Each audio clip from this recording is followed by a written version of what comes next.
Rudal Rusia hantam apartemen di Kramatorsk, 3 orang tewas.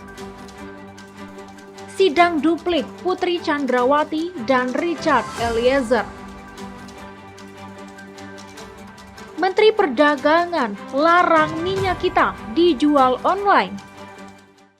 Assalamualaikum warahmatullahi wabarakatuh. Saya Muhammad Ridho Fikardo mengucapkan selamat menyaksikan forum hari ini. Silakan follow, like, subscribe, and comment.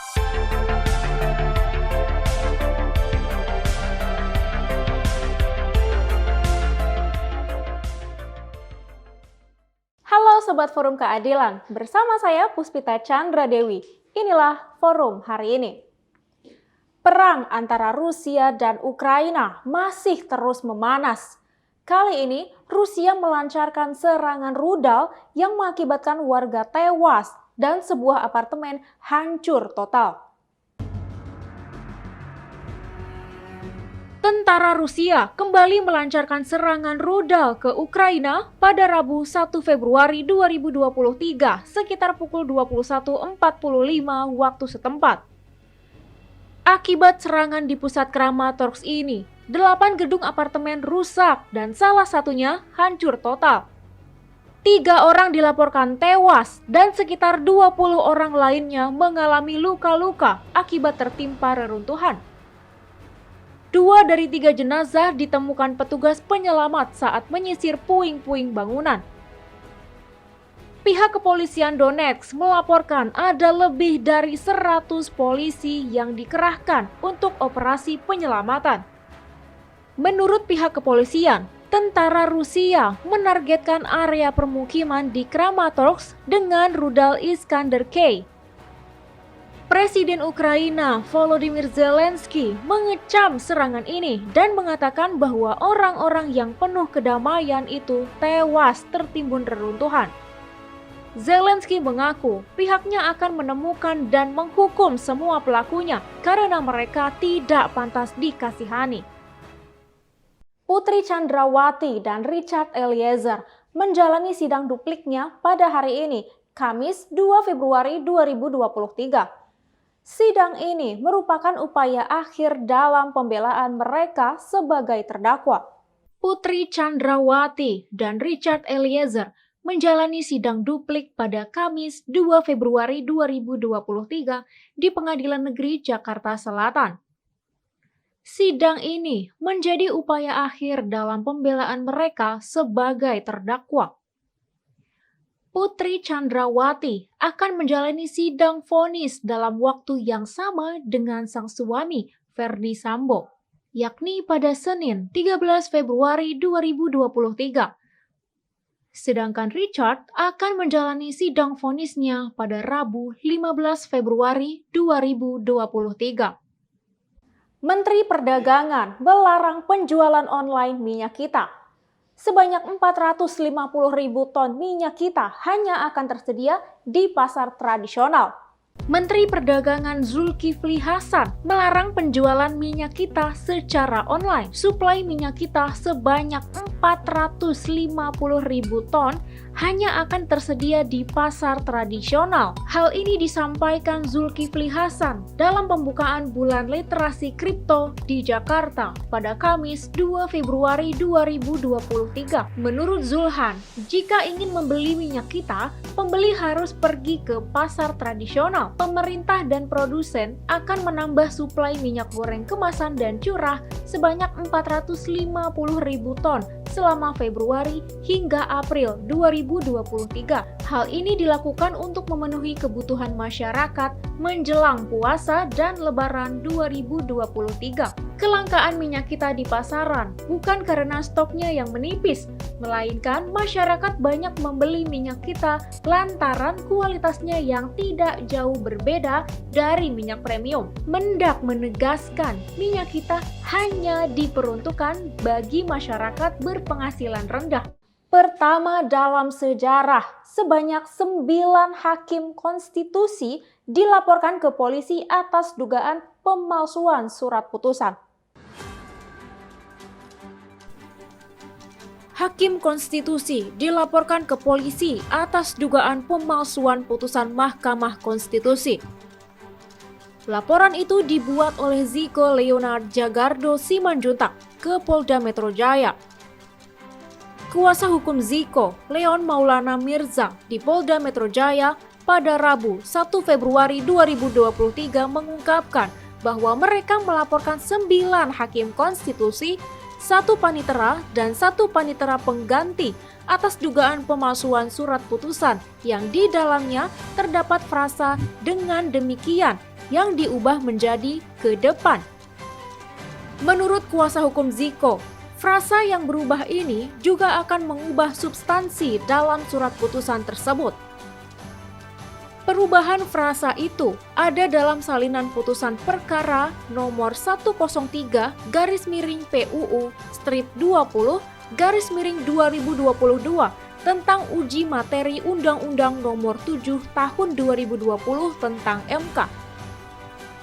Dalam salinan putusan tersebut ada satu frasa yang berbeda dengan putusan sidang yang dibacakan Hakim Konstitusi pada 23 November 2022 lalu.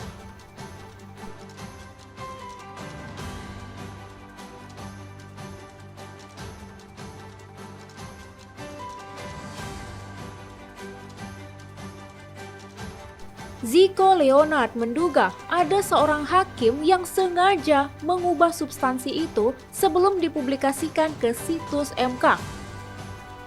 9 hakim MK dan panitera yang dilaporkan adalah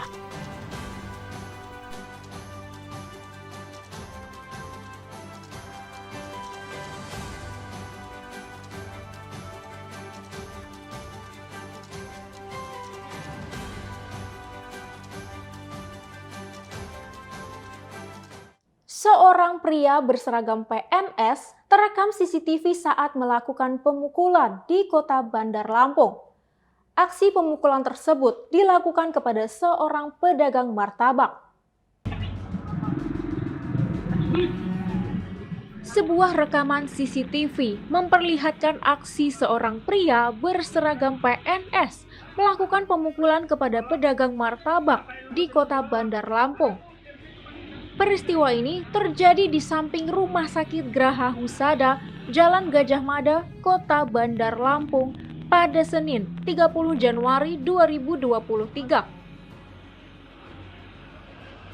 Dalam video berdurasi 2 menit 50 detik itu, terlihat pelaku memukul dan menanduk kepala korban hingga mengakibatkan lebam pada pelipis matanya. PNS tersebut memaki kemudian menampar korban yang diketahui bernama Erwin Kurniawan, berusia 30 tahun. Dia juga beberapa kali mendorong tubuh korban. PNS itu sempat mengambil sebilah besi dan memukulkannya ke tiang tenda dagangan korban. Warga sekitar berupaya menghentikan aksi tidak terpuji itu. Insiden ini terjadi karena korban Erwin menegur pelaku lantaran memarkirkan kendaraannya di depan sebuah ruko dan menghalangi lalu lalang pedagang maupun pembeli. Menurut keterangan dari Erwin, identitas pelaku belum diketahui, namun di pakaian pelaku tertulis Dinas Kesehatan. Erwin Kurniawan belum melaporkan peristiwa ini ke pihak berwajib. Sekitar 3 hari yang lalu ada satu mobil parkir di sini lah, dia parkirnya di sini. Terus karena mengganggu keluar masuk orang yang pengen dagang gitu, saya tegur bang si yang punya mobil ini biar pindahin mobilnya gitu untuk maju ke depan cuman ininya nggak terima sampai akhirnya dia lakuin pukulan begitu. Ustaz Ramadan divonis 18 tahun penjara usai dinyatakan bersalah melakukan pelecehan seksual terhadap santrinya. Dia dinilai telah mencoreng dunia pendidikan Islam. Ustaz Ahmad Fadila Ramadan alias Ustaz Ramadan didakwa atas kasus pencabulan santriwati pada Rabu 1 Februari 2023. Ustaz Ramadan dijatuhi vonis 18 tahun penjara dan denda 500 juta rupiah subsidi 6 bulan kurungan oleh Majelis Hakim Pengadilan Negeri Depok. Selain vonis tersebut, Ustaz Ramadan juga diwajibkan membayar restitusi sebesar 30 juta rupiah kepada orang tua korban. Jika restitusi tersebut tidak dibayar, maka akan diganti dengan hukuman penjara 3 bulan kurungan. Ustaz Ramadan dinyatakan terbukti secara sah dan meyakinkan bersalah atas tindak pidana pelecehan seksual terhadap santriwatinya di Pondok Pesantren Riyadul Jannah, Depok. Hal yang memberatkan bagi Ustaz Ramadan adalah karena dia telah mencoreng dunia pendidikan Islam dan memberikan rasa trauma bagi korban. Ustaz Ramadan diyakini melanggar pasal 81 ayat 1 dan ayat 3 junto pasal 76D Undang-Undang Nomor 35 Tahun 2014. Duka mendalam bagi dunia sepak bola Indonesia. Mantan pelatih Timnas Indonesia Benny Dolo meninggal dunia di usia 72 tahun. Kabar duka datang dari dunia sepak bola Indonesia. Mantan pelatih tim nasional Indonesia, Benny Dolo, meninggal dunia. Asosiasi Pesepak Bola Profesional Indonesia, APPI, menyampaikan kabar duka itu lewat media sosial. Benny dikabarkan meninggal dunia pada Rabu 1 Februari 2023 di usia 72 tahun. Jenazah Benny Dolo akan dimakamkan di TPU Pamulang, Tangerang Selatan pada 4 Februari pukul 12 waktu Indonesia Barat.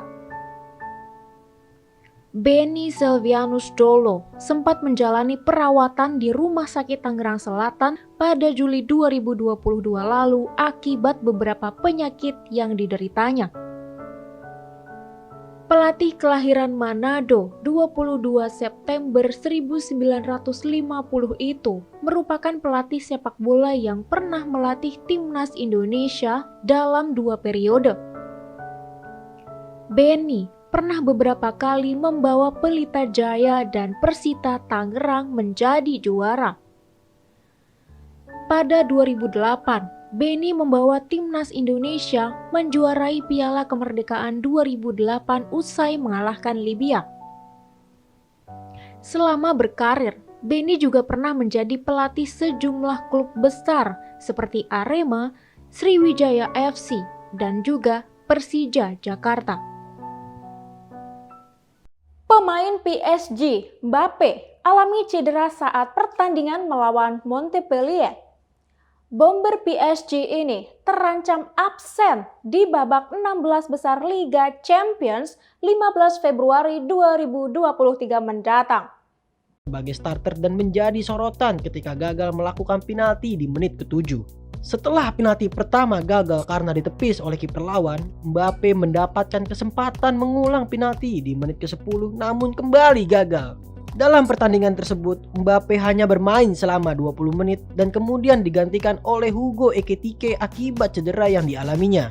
Mbappe diprediksi mengalami cedera otot paha yang Mbappe terlihat berjalan pincang saat keluar dari Stadion Massen, markas Montpellier usai pertandingan tersebut. Demikian forum hari ini. Saya Puspita Chandra Dewi. Sampai jumpa.